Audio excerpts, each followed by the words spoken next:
Welcome back. All right, news of the day video for all you fine people on the internet for your Tuesday, January the 21st. We're officially a month into winter. It can go away now if it wants to. Please go away, winter.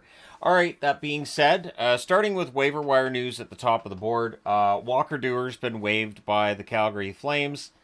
I think he probably clears. We shall see, but he has been placed on waivers by Calgary.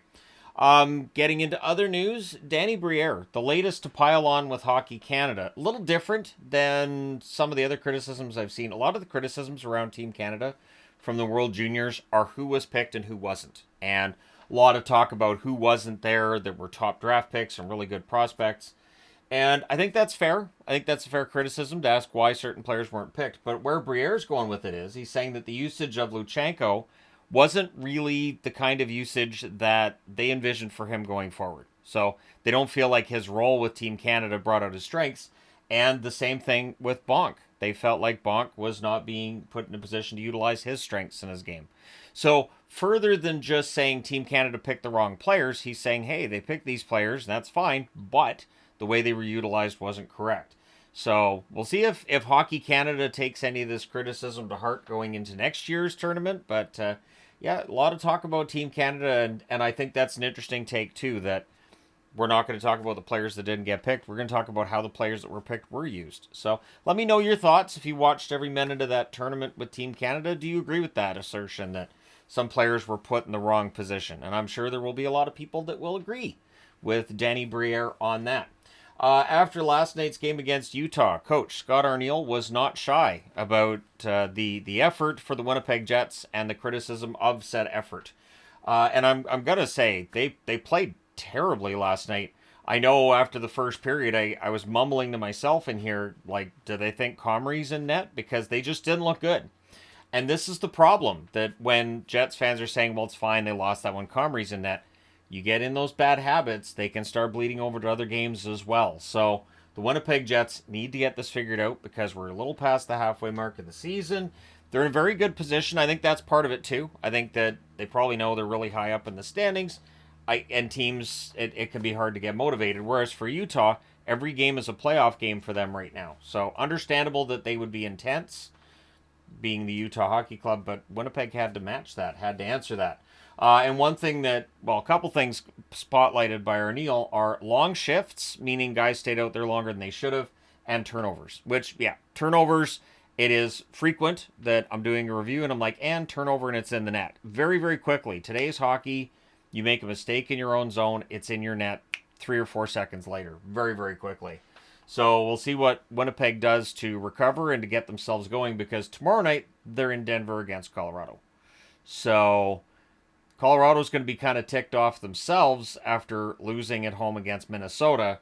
And yeah, that should be an interesting, probably a pretty intense game tomorrow between Winnipeg and Colorado, both teams looking to have some kind of a bounce back. Anaheim, bad news first. Brock McGinn, who hasn't played since late December, had ACL surgery. He's out 7 to 9 months. I always feel bad for the guys who are fourth liners that have this happen, third, fourth liners, because you are the more replaceable player in the lineup.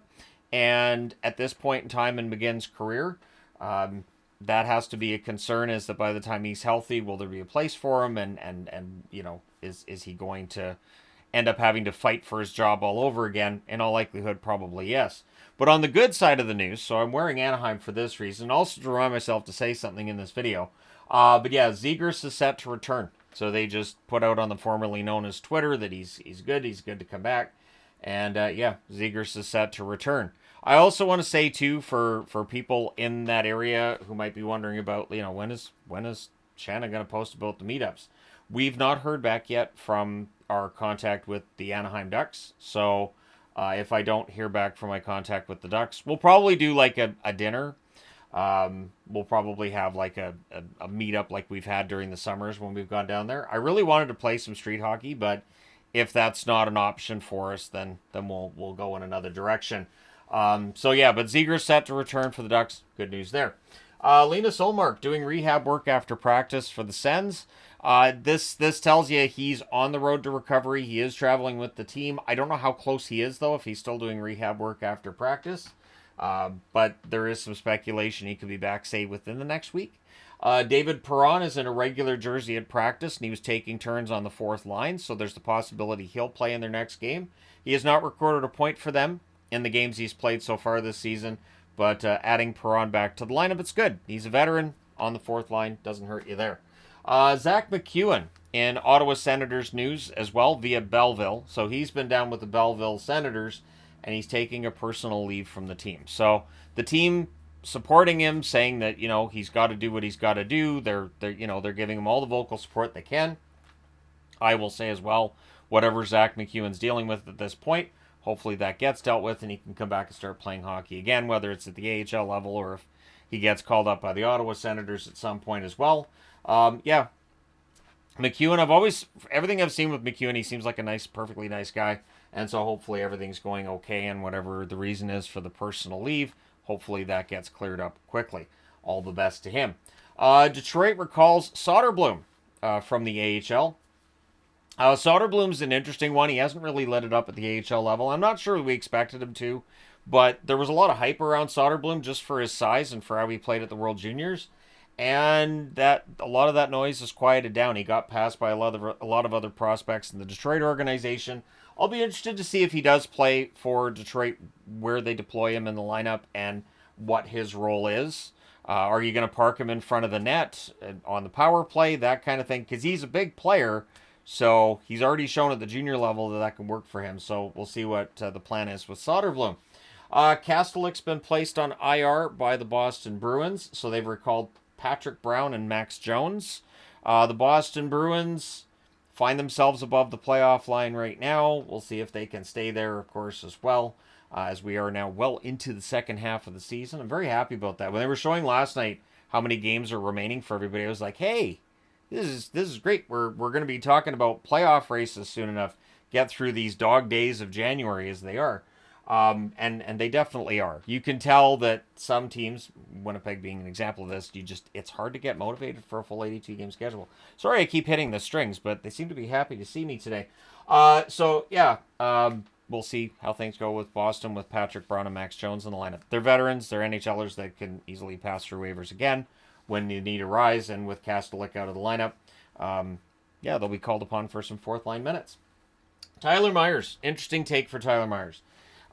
Saying that he talked to Evan Bouchard after the game the other night for after the cross-check he delivered that got him suspended 3 games.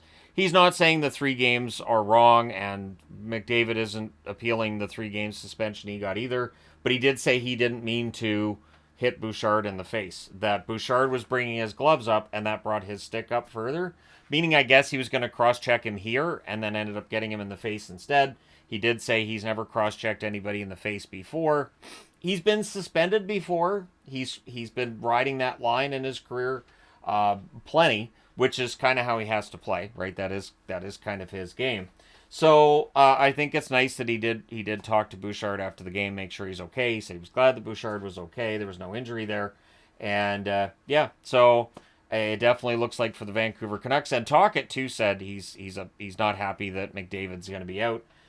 He wants to make sure the next time the Canucks play the Oilers that it's the best lineup on each side of the roster, which is different than Ovechkin. Ovechkin's happy that McDavid's not playing tonight.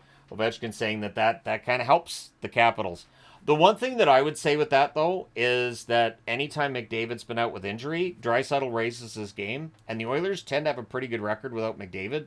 So I don't think that changes the narrative going into tonight's game between Washington and the Oilers. It just takes one of those sexy headlines out of, 2 of the biggest star players in the history of the game going at one another. But it should still be a very entertaining tilt. Noah Dobson. So the play last night where he got tangled up with Sillinger and his leg just, it twists underneath him in a way that the first thought you're going to have is that's going to hyperextend something in his knee, his leg. He is out indefinitely. So they're not giving a timeline for his return to the New York Islanders. That's a huge blow. Noah Dobson is their best offensive defenseman, and I don't even know if it's close between him and whoever you want to rank as second in the offensive defenseman category. They're going to miss him, and I would not be surprised if it keeps him out for months. That was an ugly-looking incident. It is not often that I'm watching a hockey game and I kind of have to do one of these, like that looks ugly.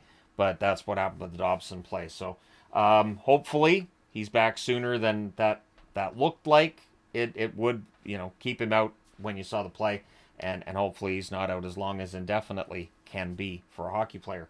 So all the best to him, and all the best to you, anybody watching this video. That's right. Have a good day. Let me know your thoughts in the comments section below about anything on this board or anything not on the board. Sure, why not? Don't forget to hit like and subscribe in the event you may not have done so already. Thank you guys so much for watching, for all your support. I will talk to you again soon.